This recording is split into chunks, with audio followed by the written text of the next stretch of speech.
Hello, my name is Zach and I am with Williams Family Racing. I am making this video to update on the progress of Black Widow, which is what we named our car. I also want to show how much work goes into these cars. I get asked all the time, why isn't your car here? Are you just lazy?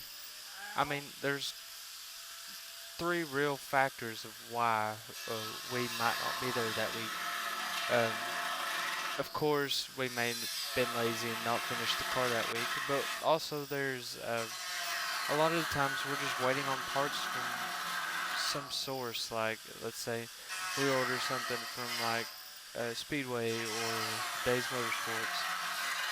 That's a big factor that can put somebody out of racing for a weekend.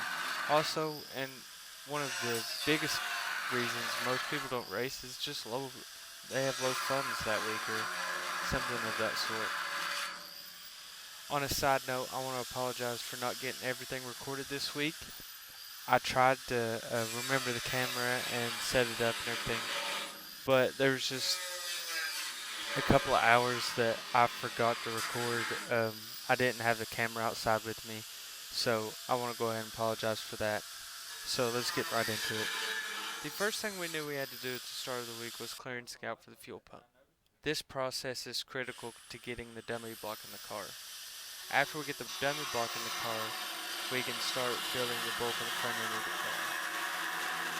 For example, we can start lining up the steering shaft or steering rod, along with lining up the motor mounts.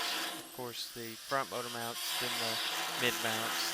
Then we'll eventually, when we get the X bracing in, we can make the cross member that holds the transmission in. And it just opens up a whole can of worms that we can get to work on. The second thing that we focused on was getting the motor into the car. This allowed us to focus on motor mounts, mid mounts, as well as lining up the transmission and getting it where it needs to be. And we will also make the measurement for the drive shaft loop, and it just helped us open up the can of worms that I talked about earlier.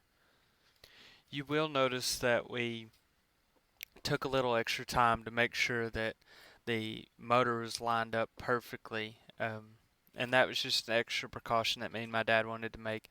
We didn't want to have the motor setting sideways and that caused an issue or something like that. So I just wanted to bring that up. The third thing we did was a little bit random. Dad found a piece of our old car that was still usable in the garage, and it was almost the exact length that we needed between our spring buckets in the back. So we welded them right over top of the rear end so we could have a place to put lead, and you will see that later on in the video.